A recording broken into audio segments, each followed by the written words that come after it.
আসসালামু আলাইকুম। আজ আমরা মুন্সিগঞ্জ কেওয়ারের ঢালিবাড়ি বাজারে এসে পৌঁছালাম।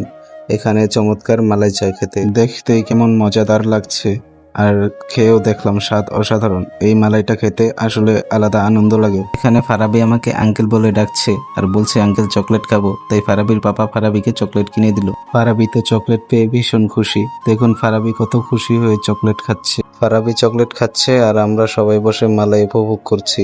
সত্যি এই মুহূর্তটা আনন্দদায়ক। মালাই খাবার পর এখন আমরা সবাই মিলে দুধ চা খেলাম। মালাই আর দুধ চা খেয়ে এখন আমরা চলে আসলাম সিপাহীপাড়া, এখানকার নলি আর গরম গরম হালিম খেতে। গরম গরম নলি এবং সুস্বাদু হালিম এক কথায় অসাধারণ। চলে এলো গরম গরম নলি এবং সুস্বাদু হালিম। গরম গরম নলি আর হালিম সামনে আসতে আর অপেক্ষা করতে পারলাম না। আমি আর আমার খালাতো ভাই বসে পড়লাম খেতে। এক চামচ মুখে দিতে মনে হলো সত্যিই অসাধারণ স্বাদ। এই যে দেখুন আমার খালাতো ভাই নলি খাচ্ছে না, যেন নলির সঙ্গে যুদ্ধ করছে। কে জিতবে এখন সেটা দেখার বিষয়। দেখুন তো নলির ভেতর থেকে মজক বের করার জন্য এমন ভাবে চাকাচ্ছে, মনে হচ্ছে নলির ভিতরে গুপ্তধন আছে, এটা বের না করে ছাড়বে না।